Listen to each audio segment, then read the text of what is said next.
Alors, bonjour tout le monde. Merci d'être venu à notre webinaire sur File Catalyst, une introduction à comment envoyer des fichiers plus rapidement. J'ai avec moi Sébastien. Sébastien, es-tu là? Oui, bonjour tout le monde. OK. Bon, fait qu'on commence.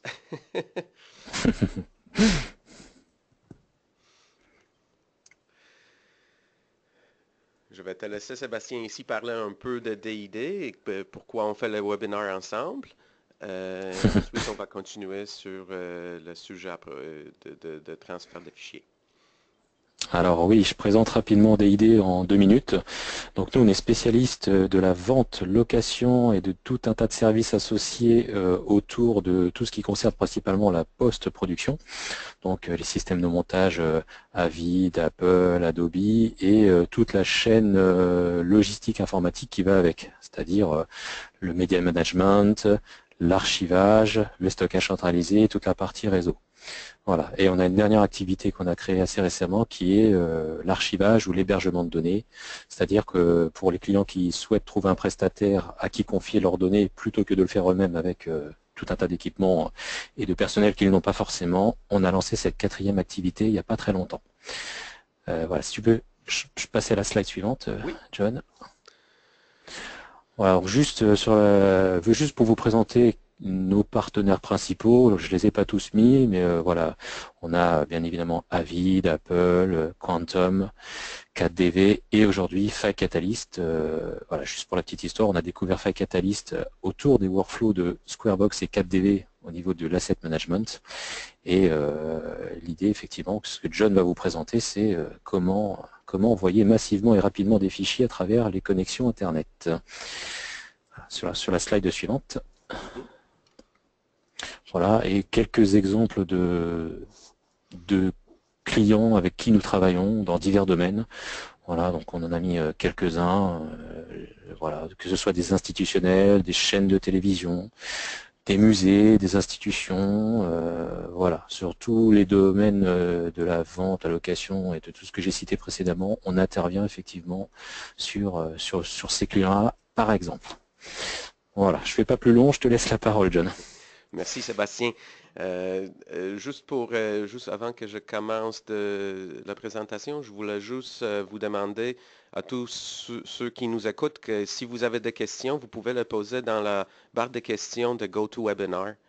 Je reviendrai à vos questions à la fin de la présentation. Et comme ça, on pourra vous expliquer tout ce que vous aviez peut-être, vous voulez savoir quelque chose de plus ou un peu mal compris. Euh, fait que c'est ça. DID, c'est notre représentant en France à Paris. On s'est rencontrés à, à NAB, à NAB, au Las Vegas, il y a, oh, ça fait plus qu'un an maintenant. C'était NAB de 2015, c'est ça? Oui. C'est ça, ouais, exactement. Puis, pourquoi ma chose n'avance pas? OK. OK. Qu'est-ce que File Catalyst? Mais File Catalyst, c'est un fichier, c'est un logiciel pour envoyer des fichiers avec l'accélération. À part de l'accélération, on a aussi la partie d'automatisation, d'intégration vers le service cloud, d'autres services cloud comme Amazon, OpenStack, Windows Azure. Fait que c'est une autre chose. En plus d'accélération, on fait aussi la surveillance nécessaire pour envoyer des fichiers. Ça veut dire si un envoi échoue, mais là, vous pouvez avoir des alarmes, des alertes qui vous diront qu'il y a quelque chose qui ne fonctionne pas dans votre envoi.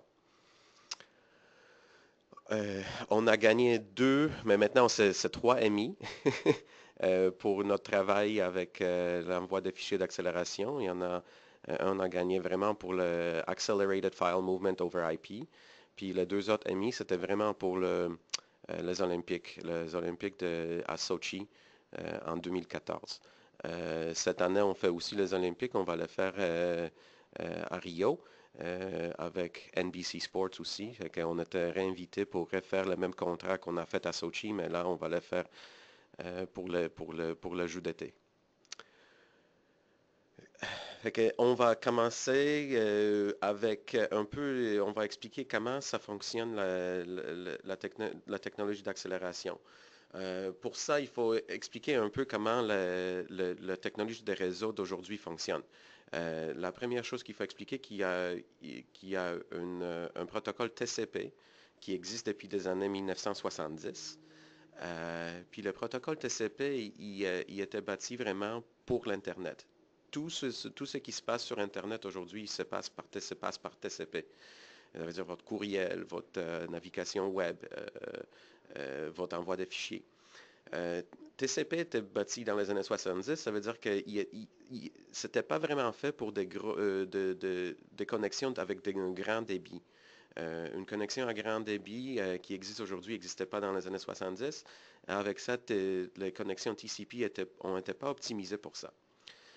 On ne remarque vraiment pas ce problème quand vous naviguez une page web ou vous envoyez des petits fichiers, mais le problème arrive vraiment quand si vous avez des fichiers lourds, de gros fichiers à envoyer, là vous voyez le problème. Qu'est-ce qui se passe avec TCP ici, juste en expliquant rapidement, TCP vraiment passe, vous envoyez une partie de données, un paquet de données de source à la destination. Puis là, le destinataire doit dire que le paquet est arrivé avant que le prochain paquet arrive. Fait que c'est très, en anglais on dit ça serial. C'est un processus très, très en série. On envoie un peu de données, on attend. On envoie un peu plus de données, on attend. C'est très en série. Nous, qu'est-ce qu'on a fait? On utilise vraiment le protocole UDP qui aussi existe depuis très longtemps, mais on envoie plusieurs paquets de données en tout temps pour maximiser combien de données passent dans le réseau. Et quand toutes ces données passent ensemble, on n'attend pas juste pour chaque paquet, on attend juste s'il y a des exceptions. Ça veut dire s'il y a un paquet de données qu'on a perdu, mais là, le destinataire va dire à l'envoyeur de renvoyer juste cette partie-là. C'est ça vraiment l'accélération de réseau, c'est juste d'envoyer plus de données en même temps et de dire juste quelle partie de fichier n'est pas arrivée au lieu de toujours, au lieu de toujours confirmer chaque paquet. Je ne sais pas, Je crois que Sébastien, pour si tu as confirmer ce ajouté que quelque chose d'autre avec ça. c'est juste que je pense qu'on a, enfin, parmi les participants, probablement, il y en a beaucoup qui ont expérimenté le téléchargement ou l'envoi de données par FTP. Et effectivement, on a tous constaté cette baisse irrémédiable dans le temps du débit et d'avoir des fichiers qui ne se terminent jamais en envoi ou en réception. Donc, je pense que c'est en tout cas, on comprend tous entre guillemets le problème de FTP aujourd'hui. Et je me suis permis effectivement d'imager ce que tu disais sur l'envoi de paquets, c'est-à-dire ce que j'ai écrit, c'est-à-dire c'est un peu comme vous avez une péniche qui va passer une écluse. Le FTP et le TCP, c'est comme ça que ça fonctionne aujourd'hui. Avec FAT Catalyst, c'est comme si vous laissiez passer toutes les péniches en même temps. Voilà, il n'y a pas de frein, tout passe. Donc voilà, c'est une autre image pour décrire comment ça fonctionne. OK. Euh, Ça, c'était vraiment la description. On va rentrer un peu en détail ici. Qu'est-ce qu'on fait? Fait que quelques euh, fonctionnalités de notre protocole, mais c'est vraiment, il y a l'habilité de faire un congestion control. Ça veut dire si il y a un ralentissement dans le réseau, ou s'il y a d'autres applications TCP qui veulent passer par le réseau, mais nous, on va ralentir pour donner la chance aux autres applications de passer d'utiliser le réseau. Notre but vraiment, c'est de ne pas complètement prendre 100% votre ligne, mais prendre peut-être 95% de la ligne et laisser aux autres applications de passer un peu plus lentement, mais passer quand même. Cet algorithme de breveté est développé ici à l'interne. On a des brevets au Canada, aux États-Unis, en Union européenne aussi. On est capable de faire notre algorithme pour envoyer ça est très efficace. On peut envoyer jusqu'à 10 gigabits. On peut faire des envois jusqu'à 10 gigabits avec des ordinateurs standards que vous pouvez acheter dans presque n'importe quel magasin d'ordinateurs. On n'a pas besoin de matériel spécifique pour aller jusqu'à 10, monter jusqu'à 10 gigabits. Il n'y a pas de problème avec de souffrance s'il y a un perte de service, de perte d'envoi. On appelle ça packet loss. Ça veut dire que nous, s'il y a un packet loss, mais on va être vraiment, s'il y a un packet loss de 2%, mais notre envoi est 2% moins rapide. Ça ne sera pas comme avec TCP où s'il y a une perte d'envoi ou perte de paquet, mais une perte de paquet de 2%, on peut traduire à 30% de moins de vitesse avec TCP. Et on marche très bien avec, bien sûr, tous les serveurs virtuels, cloud. Une architecture multicore sur le CPU est très, très bon pour nous parce qu'on peut optimiser les envois encore plus. Pour la congestion, congestion control, le contrôle de débit, c'est encore une fois, comme je mentionnais, on veut vraiment laisser donner une chance aux autres applications de passer. On ne fera pas juste du blasting, on appelle ça des fois du UDP blasting sur les réseaux qui envoie tellement de données sur les réseaux qu'il n'y a aucune autre application qui peut passer. On ne fait pas ça. On écoute toujours au trafic qui est déjà existant, puis on ralentit ou on accélère en fonction de l'activité sur le réseau. Ça c'est pareil, John, enfin tout le monde a rencontré effectivement sur un réseau d'entreprise, je sais pas, quelqu'un qui se met à faire un téléchargement, un envoi de données, et comme il n'y a pas de gestion effectivement des priorités comme le congestion control chez Facatalyst, bah, ça pénalise tout le réseau et tous les autres utilisateurs. Donc c'est vrai que tout le monde a vécu ce genre de choses-là. Oui, oui. Bien sûr, on a aussi l'option de l'agressivité d'envoi. Ça veut dire si vous avez un envoi qui est très, très important, vous avez besoin de tout ce que vous avez sur le réseau, mais vous pouvez dire à l'application de vas-y, prends tout parce que c'est quelque chose de très important, mais ça, c'est quelque chose c'est un choix que vous faites comme utilisateur, pas comme l'application ne le fait pas pour vous. C'est quelque chose que vous pouvez configurer pour envoyer plus rapidement. Puis en plus de ça, pour envoyer des fichiers je sais pas, de 0 mégabit jusqu'à 1 giga, 1 gigabit ou 1000 mégabits, il n'y a pas vraiment aucun développement ou configuration nécessaire. Ça marche automatiquement. De 1 à 10 gigas, mais là, il faut penser un peu plus disque dur, la vitesse d'écriture de disque dur, regarder un peu au matériel, mais on peut quand même, avec un peu de configuration, aller jusqu'à 10 gigabits sans avoir besoin de matériel trop rapide. Bon, pour la vitesse, qu'est-ce que ça donne vraiment en vraie vie? Mais c'est bon de parler de protocole puis comment ça fonctionne, mais qu'est-ce que ça nous donne dans la vraie vie? Mais Sébastien, si tu veux expliquer ça, vas-y. Alors effectivement, alors la notion principale que tu expliquais et le problème qu'on a sur le transfert de données, notamment plus la distance est importante et plus, alors en France on appelle ça le délai hein, ou le ping. Donc c'est effectivement le temps que met notre ordinateur à communiquer avec un autre ordinateur à travers le réseau et donc à travers Internet. Donc là on voit par exemple avec des exemples concrets, entre Paris et Londres avec, alors le RTT c'est ce qu'on appelle le délai, hein. Donc sur un délai de 50 millisecondes, on voit par exemple que pour transférer un fichier de 1 giga, on va mettre effectivement 1 minute 37 secondes avec Facatalyst sur une connexion. Ah non, excusez-moi, je me suis trompé. C'est un fichier de 10 gigas qu'on envoie à travers une connexion de 1 giga, fibre bien sûr. On va mettre 1 minute 37 de Paris à Londres avec Facatalyst, alors qu'avec FTP, on mettra 1h18 minimum. Et en dessous, effectivement, on voit que plus on envoie loin, plus le délai s'allonge, et plus voilà, on voit jusqu'à Sydney, où là on peut mettre 4 fois plus de temps que FTP. Alors on passe de 1 heure à quasiment 4 heures, alors que le temps, quel que soit votre endroit où vous vous trouvez dans le monde, on mettra le même temps avec Facatalyst. Mhm. Qu'est-ce qui est intéressant aussi à dire que le RTT, ça veut dire le round trip time, que les données prennent pour aller et retourner vers le destinataire. Si le RTT serait 0, Ça veut dire qu'on est en théorie ici parce que ça n'existe pas. Le délai existe toujours dans le réseau à cause que la vitesse de la lumière est tant qu'elle est.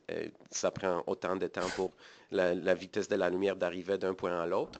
Mais si, disons, on vivrait dans un monde parfait où il n'y aurait pas de délai, mais là, FTP s'approcherait très proche, s'approcherait beaucoup de File Catalyst. Ça veut dire sur RTT 0, FTP et File Catalyst seraient presque à la même vitesse. Pourquoi? Parce que s'il n'y a pas de délai, FTP est quand même efficace. Mais dès qu'on tombe dans un délai même de 2, 3, 5 millisecondes, on commence à voir FTP ralentir beaucoup. Même sur l'envoi local avec 1 giga, on voit une amélioration de vitesse assez importante. Mais juste avec 0, là, il n'y aurait pas de différence. Ça, c'est un peu plus d'autres destinations, juste pour vous montrer qu'est-ce que ça donne. Puis ça, c'est aussi, on monte ici le 10 gigas de vitesse au lieu de 1 giga. Ça veut dire que tout est un peu plus rapide. Vous voyez, File Catalyst continue de faire 8,4 secondes pour envoyer un fichier de 10 gigas que FTP quand même ralentit ou accélère, dépendamment de la vitesse. Donc juste un truc à souligner aussi, comme tu disais, c'est faire attention si jamais vous les plus chanceux d'entre vous ont des connexions à 10 gigas. Il faut bien évidemment, comme tu le disais tout à l'heure, avoir l'infrastructure de stockage de disque dur suffisamment puissant pour écrire une vitesse de 10 gigabits. Hein. C'est ça. Voilà, ça c'est important.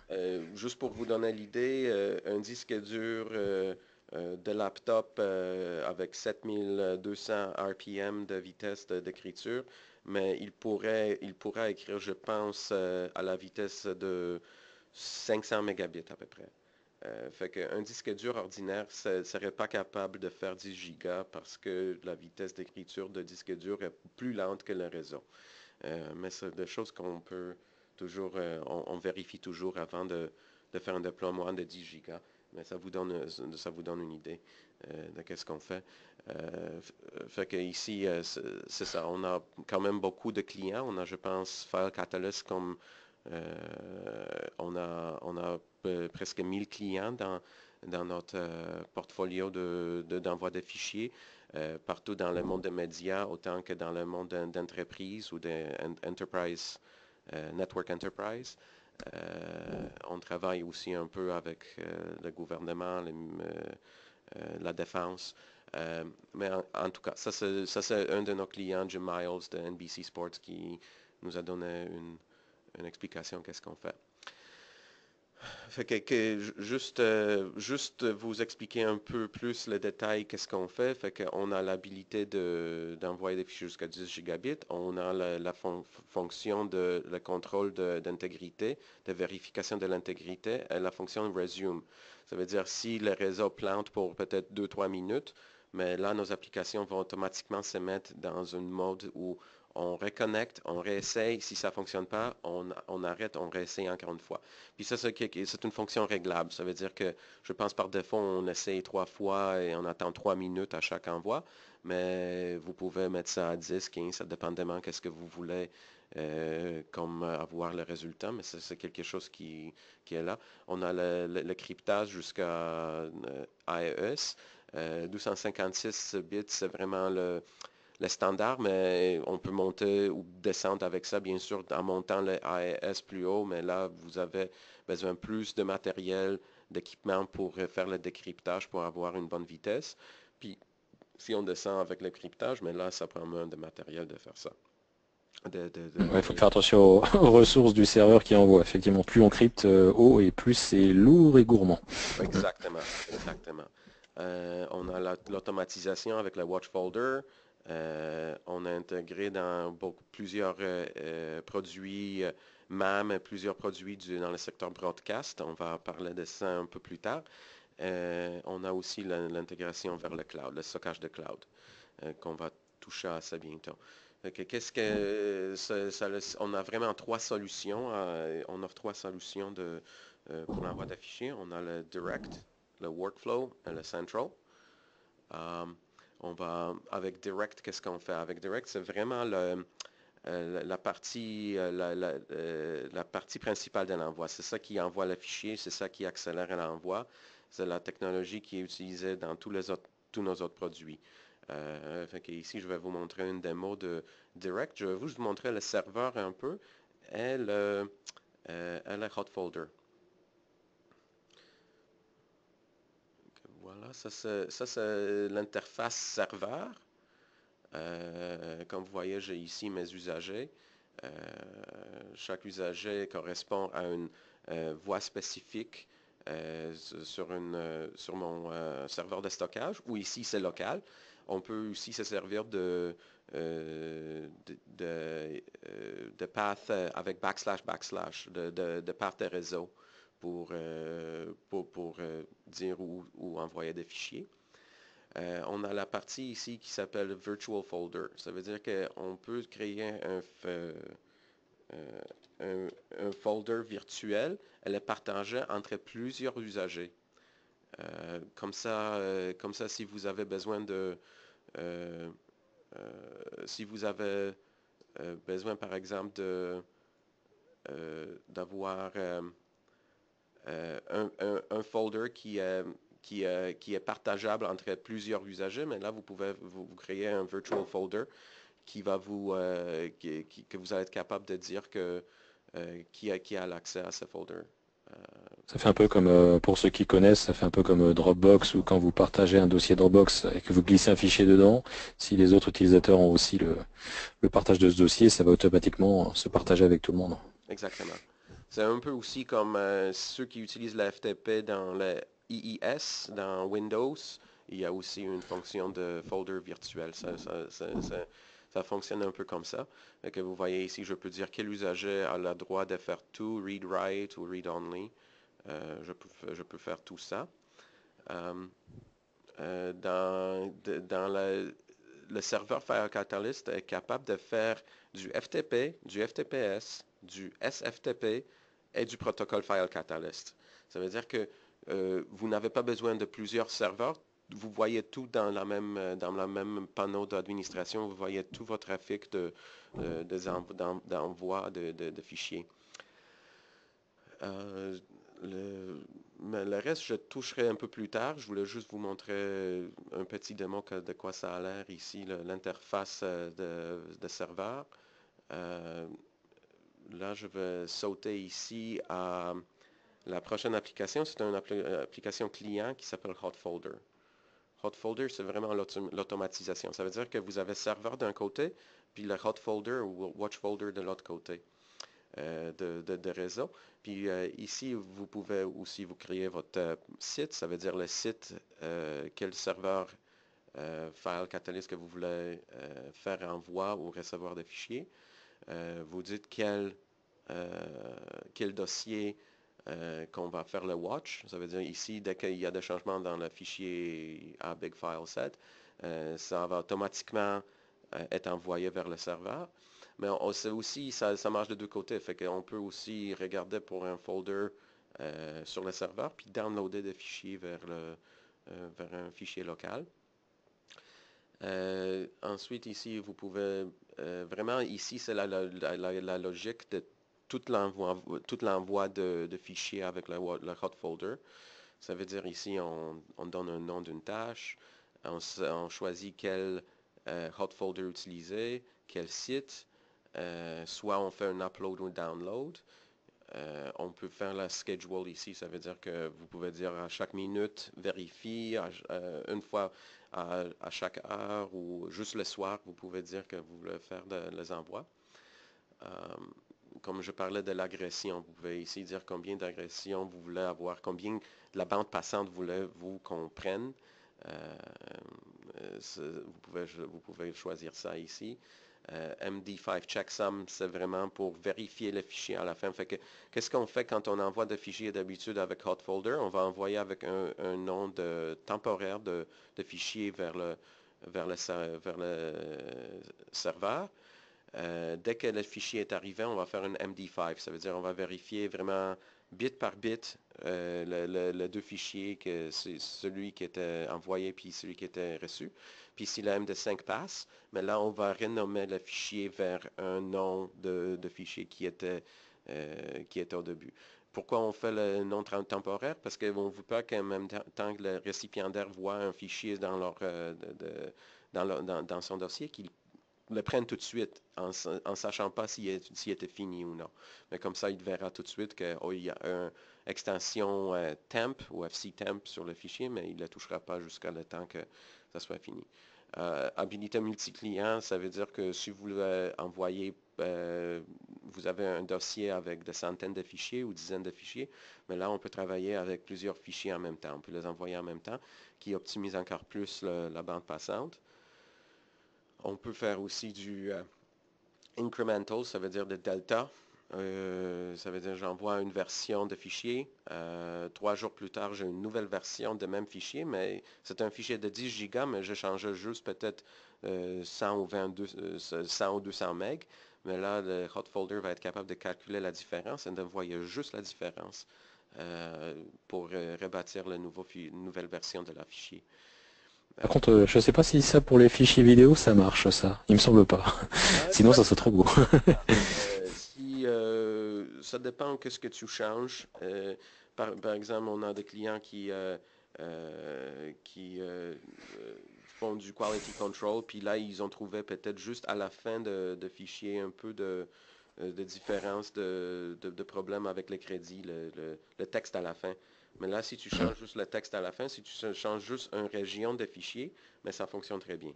Mais si tu changes tout au complet, mais là, ça fonctionne moins. Fichier dynamique, ça c'est pour notre workflow de sport ou faire du live production. Ça veut dire qu'on est capable d'envoyer des fichiers pendant qu'ils sont encore en train de grandir ou d'être bâtis par l'envoyeur. Fait que ici, c'est vraiment le workflow, on a une caméra qui tourne, la caméra enregistre un fichier qui grandit sur l'unité de stockage, puis nous, on prend ce fichier qui est en train de grandir et on l'envoie tout de suite vers le destinataire. Ça veut dire que le destinataire a l'accès au fichier grandissant de la caméra.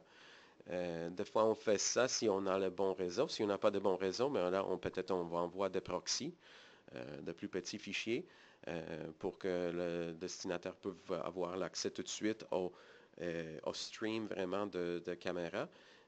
Puis par ensuite, vous pouvez commencer tout de suite à faire vos clips, de prendre ce que vous voulez pour demander. En tout cas, je rentre un peu trop en détail maintenant, mais c'est un workflow de live, on appelle ça live workflow. Remote, ici, vous pouvez vraiment dire quel fichier envoyer juste des fichiers ceux qui sont de telle grandeur, ou vous pouvez faire des phrases ici avec du regex. Vous pouvez faire des fichiers dynamiques, ça veut dire créer des fichiers spécifiques à la tâche, et l'option synchronisation. Ça veut dire si on peut partir hot folder en mode miroir. Fait que dès qu'il fonctionne en mode miroir, tout ce qui est effacé sur la source est aussi effacé sur la destination pour garder, disons, vos fichiers en miroir. Ça, c'est vraiment fait pour des applications où on fait du backup ou de archivage. D'ailleurs, c'est marrant parce que tu dis ça parce que c'est vrai que là pour le coup, c'est à cheval en fait entre les logiciels d'archivage assez avancés et ce qu'on peut retrouver aussi dans certains modes d'automation de media asset management. Il y a vraiment le même genre de fonction que ce qu'on trouve sur ces solutions-là. Mhm. Mais c'est ça, vraiment, vraiment, oui, c'est ça. Puis le dernier panneau, c'était vraiment pour l'exécution. Qu'est-ce qu'on fait après l'envoi? Est-ce qu'on efface, on appelle un script, on envoie un courriel? C'était le dernier panneau. Juste pour vous montrer de quoi ça a l'air si je parle l'envoi ici. Mais en fait, compte, ça fonctionne déjà, mais on ne voit pas grand-chose. Je vais partir ici le panneau d'actif. Oups. OK. Je vais partir ici Oh, juste un instant, j'ai oublié de je peux juste changer ici le... OK.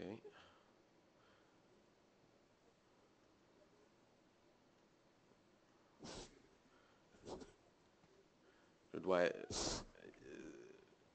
le hot folder ça rappelle de qu'est-ce que j'ai déjà envoyé. Fait que je dois effacer tout ce que j'ai déjà envoyé pour voir, montrer l'envoi.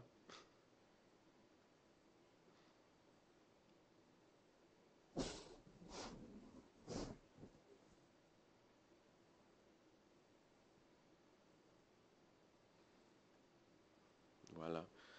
Ok, ici, on voit un peu que vous voyez ici le progrès, vous voyez quel fichier on travaille maintenant. Le client ici, je suis parti en mode deux clients, ça veut dire que deux fichiers s'envoient en même temps, fait que vous pouvez voir ici l'envoi par chaque client. Puis aussi, on a ici des logs qui vous montrent vraiment qu'est-ce qui se passe avec l'envoi. C'est à peu près, c'est vraiment fait pour le mode automatisation. Ça veut dire que tout ça, ça part. Vous pouvez vous pouvez voir ce type d'envoi. D'habitude, vous ne verrez même pas ça parce que c'est vraiment juste un outil d'automatisation, mais quand même, vous pouvez voir que tout est, tout est disponible pour voir l'envoi, le packet loss, tout. Euh, bon, fait que c'est ça vraiment direct. Il y a plus d'aspects direct qu'on peut parler.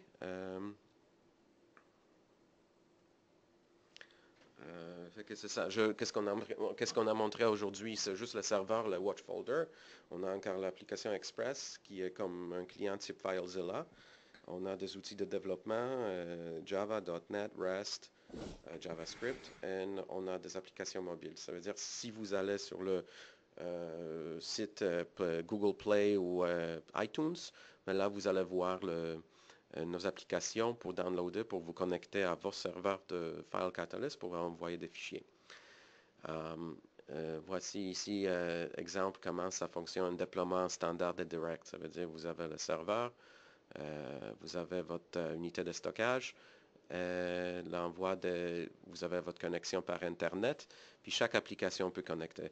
On a plusieurs applications parce que chaque application sert à un but différent. Soit automatisation, soit un desktop envoyé, soit faire quelque chose par le navigateur. Bon, quelques photos ici d'autres applications qu'on a. Puis maintenant, on va parler de Workflow. Workflow, c'est vraiment une solution complète pour envoyer des fichiers par le navigateur. On peut faire vraiment trois modes d'envoi. On peut faire un mode ingest.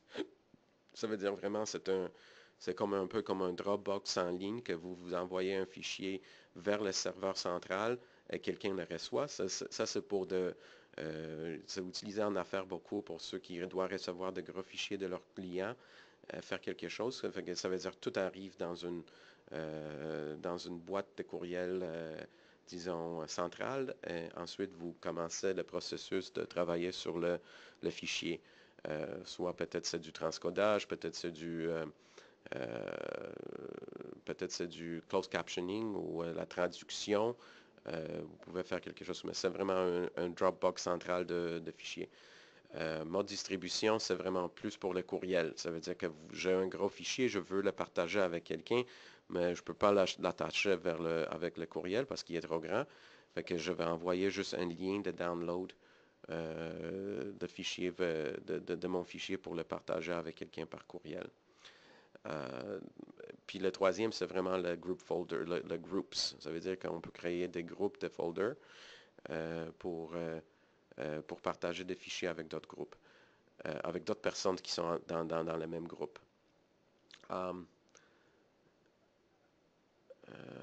Fait que ici pour le démo, je veux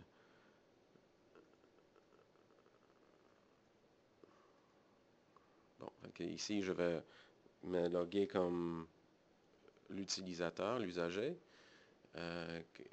Qu'est-ce que je vois au début? Je vois tous mes envois que je fais. Fait que ici, vous voyez, J'ai des envois qui ont le tracking. Le tracking, ça veut dire que le numéro de tracking est fait pour, euh, est fait pour euh, euh, courriel, pour partager en courriel. S'il n'y a pas de tracking, ça veut dire que c'était vraiment une soumission. Quelqu'un a soumis un fichier vers, sur le serveur. Fait que je vais faire ici, aller juste faire une nouvelle job, new job, je vais faire distribution. Là, je peux dire à qui je veux partager le fichier. Vous voyez, j'ai un address book, un carnet d'adresses. Le carnet d'adresses peut être synké avec du LDAP ou du Active Directory pour que j'aille tout mon address book déjà rempli, mais je peux avoir aussi mon address book personnel.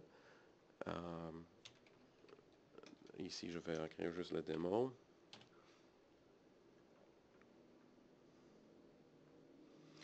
Puis maintenant, qu'est-ce qui se passe ici? Qu'est-ce qui est intéressant? Qu'est-ce qui se passe ici? C'est, à cause on fait du UDP, on a notre propre protocole, on ne peut pas faire juste du envoi, on a besoin d'un plugin. Fait que qu'est-ce qui s'est passé ici? Le plugin est parti. Si j'avais pas le plugin, l'application m'aurait demandé de downloader, d'installer le plugin.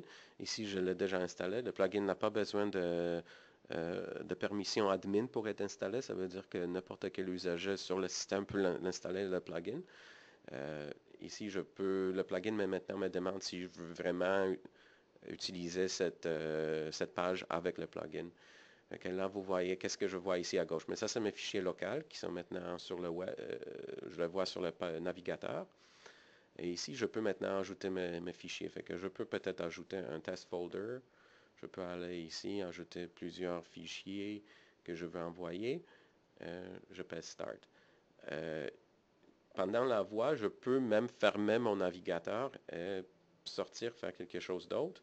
Parce que dès que le plugin fonctionne, mais là, vous voyez ici, vous avez une petite icône de File Catalyst Transfer Agent qui vous dit qu'il va continuer de travailler même si le navigateur est fermé. Et maintenant, vous voyez ici, j'ai mon tracking. J'ai eu mon courriel. J'ai eu 4 courriels ici parce qu'il y a quand même, il y a un courriel qui s'envoie vers l'admin. Il y en a un qui s'envoie vers le récipiendaire de fichiers. Il y a un courriel qui s'envoie vers celui qui a envoyé le fichier. Fait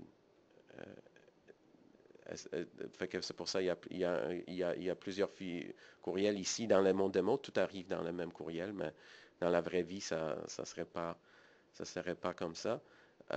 Okay, ici, maintenant, j'ai juste apaiser sur le link to download. Oh, oups. On va mettre ici. Et je vois du direct. C'est ça, c'est bon. Je vais pas.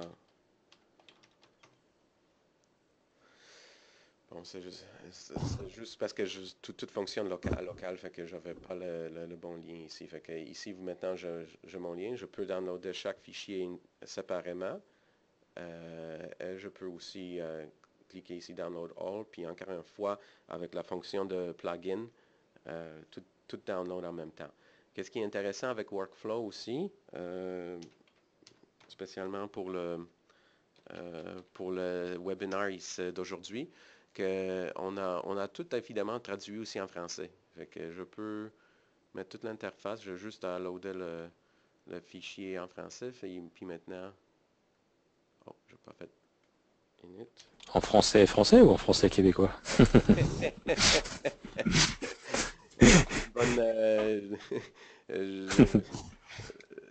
En disant peut-être c'est un peu mixte. Ok. Maintenant, si je me connecte ici comme usager, mais vous voyez maintenant tout en français. Vous voyez ici, j'ai mon carnet d'adresse, nouveau travail, mais toute l'application maintenant fonctionne en français. Il y a des façons de le mettre aussi pour ceux qui sont du Canada. Il y a des façons de configurer Workflow en bilingue. Ça veut dire que vous avez deux versions vraiment qui fonctionnent sur le même serveur. Un est configuré en anglais, l'autre est configuré en français, mais ils se partagent la même base de données pour faire une façon bilingue de offrir l'application en anglais ou en français, dépendamment du choix de l'usager. Bon, je passerai pas plus que ça. Où est-ce qu'on était? OK, la dernière, on a quand même déjà, on a pas beaucoup de temps, fait que Central, c'est vraiment la partie de management et de monitoring.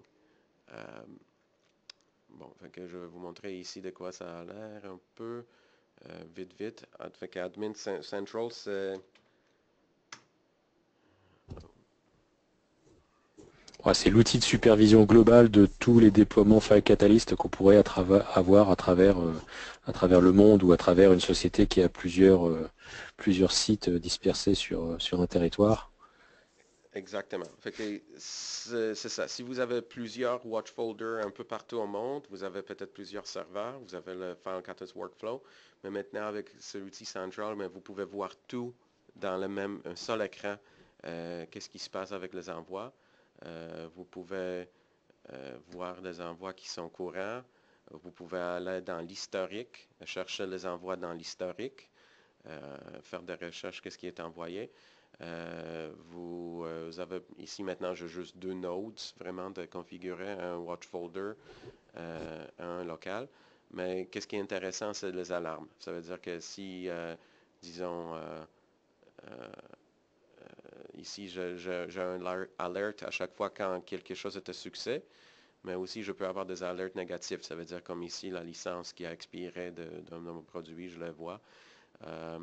Vous pouvez configurer les alertes comme des courriels ou comme des SNMP trap. Ça veut dire que si vous avez un autre logiciel de monitoring de réseau d'entreprise, mais vous pouvez configurer les traps avec ce produit-là pour que s'il y a un problème, ça va tout rentrer dans votre logiciel de management de réseau corporatif.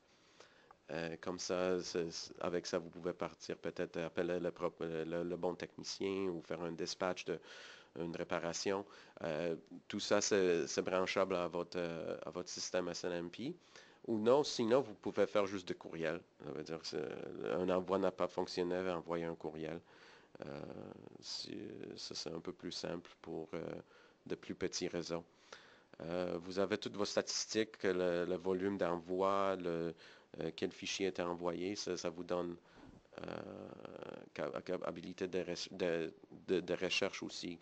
Qu'est-ce qui est arrivé avec un tel et tel fichier, mais là vous pouvez faire une recherche et trouver tout ça, qu'est-ce qui est envoyé.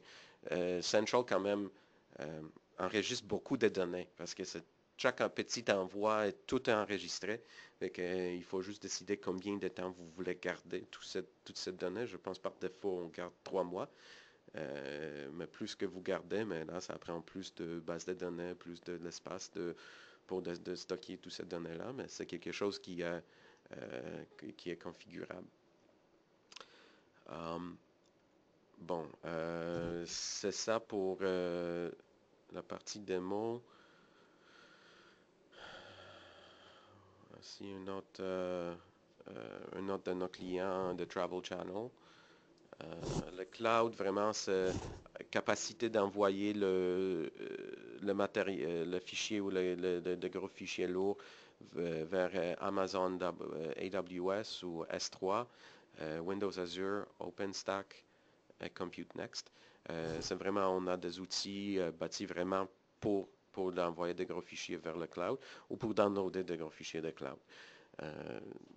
Quelque chose qu'on fait. En plus de ça, tous nos produits fonctionnent sur des serveurs cloud. Ça veut dire si vous disposez pas de matériel ou ni de serveurs pour faire fonctionner notre produit, mais il peut être facilement installé sur n'importe quel service cloud ou n'importe quelle machine virtuelle.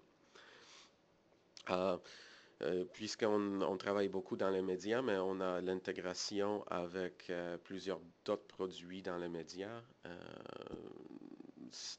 C'est arrivé à fur et à mesure qu'on travaillait avec de broadcasters ou d'entreprises de médias, mais là, ils nous ont demandé si on peut faire, par exemple, une intégration avec Mog. Mais là, on a fait une intégration avec Mog. Et comme ça, c'était un peu, tout ça était vraiment arrivé après quelques années, mais c'est arrivé avec qu'on a autant. Um, Là, on a presque à la fin. Je voulais juste parler de un de nos concurrents qui est, je pense, assez populaire en France. Je ne sais pas s'ils sont aussi populaires au Canada, mais en France, oui. Mm, Euh, je compar- confirme. comparaison avec Aspera. Aspera, c'est un produit IBM qui sert aussi à envoyer envoyer des fichiers à grande vitesse. Euh, euh, Fait que on a vraiment, où est-ce qu'on est différent? Mais la première chose, c'est un peu la vitesse, c'est la vitesse. Ça veut dire qu'Aspera, leur technologie de 10 gigas, même aujourd'hui, ils ne sont pas capables de faire 10 gigas avec un seul fichier. On a besoin de 3 minimum pour faire 10 gigas. On est capable de faire 10 gigas avec un seul fichier. On était capable de le faire en 2011 déjà. Depuis 2011, on a amélioré beaucoup notre technologie, mais ça fait déjà 5 ans qu'on fait ça. Euh, on est capable de faire du rsync, ça veut dire le delta, la capacité d'envoyer de versions différentes de fichiers qui accélèrent l'envoi, et habilité de faire du zip chunking. Ça veut dire qu'on archive plusieurs petits fichiers ensemble et on envoie juste un grand fichier qui donne beaucoup plus de vitesse au lieu d'envoyer chaque fichier, un fichier à la fois. Parce que pour partir un envoi d'un fichier, mais là, il faut faire, il faut quand même, ça prend du temps.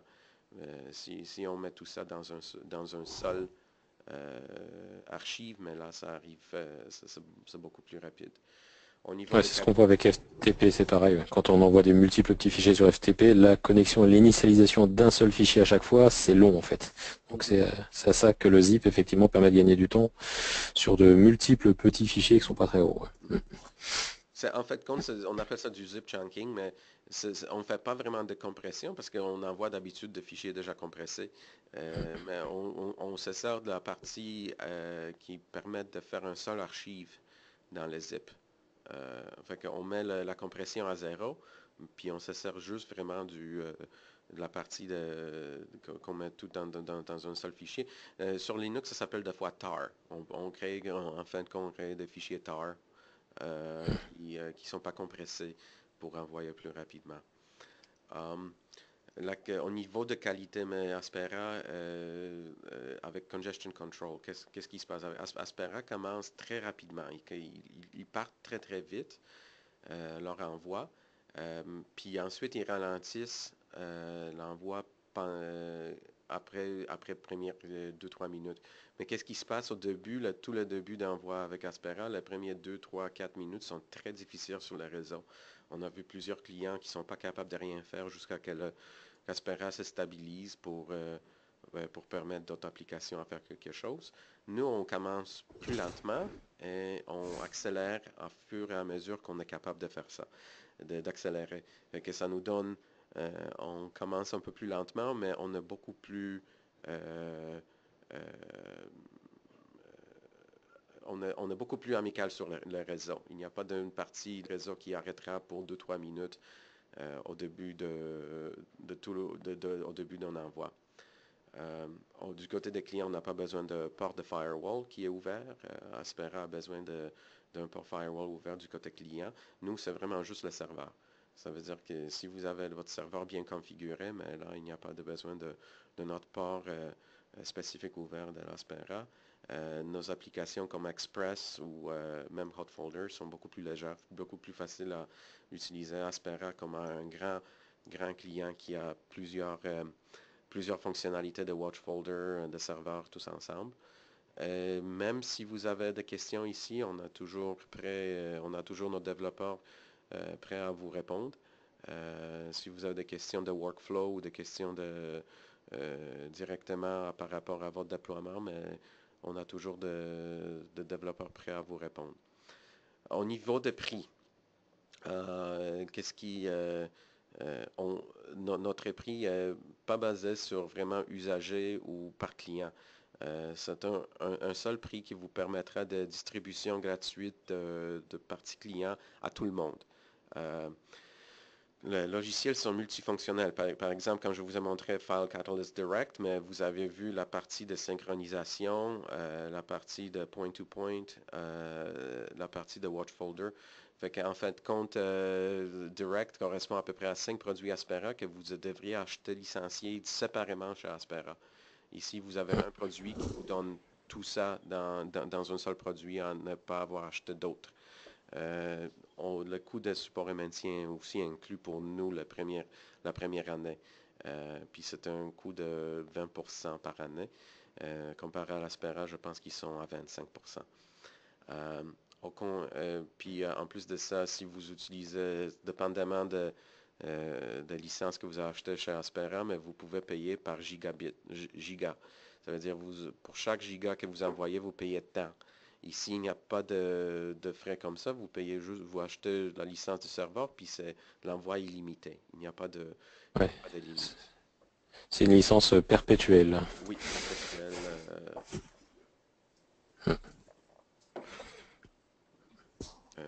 Fait qu'en conclusion, vas-y Sébastien, si tu veux finir la Bah, présentation. en gros, enfin, ce qui est important de noter en France, en tout cas, c'est que maintenant le déploiement des réseaux fibres, notamment sur Paris, la région parisienne et dans les plus grandes villes de France, c'est beaucoup accéléré. Donc, effectivement, on a effectivement de plus en plus de clients qui veulent échanger des fichiers aujourd'hui par Internet plutôt que d'envoyer par coursier des disques durs. Donc ça, c'est une réalité. Maintenant, on a tort de croire que il faut avoir la connexion fibre la plus grosse pour envoyer des données les plus vite. Vous aurez beau avoir acheté une connexion Internet à 10 gigas par exemple, c'est pas pour ça que vous exploiterez pleinement la bande passante du réseau Internet. Il faut effectivement avoir ce genre de solution-là comme File Catalyst pour vraiment exploiter pleinement l'envoi de fichiers. Donc on a différents types de clients aujourd'hui qui sont intéressés par ce genre de choses-là, soit pour gérer du transfert de données pour de l'archivage par exemple, c'est le cas avec notre activité de data center. On a effectivement Peugeot, pour ne pas les citer, qui envoie aujourd'hui avec File Catalyst au sein d'un data center qui est proche de nos bureaux, quelques terras par an pour archiver leurs données. On a aussi d'autres clients qui sont intéressés eux, ils ont un stock d'images, ils veulent distribuer leur stock d'images et les vendre à des clients partout à travers le monde.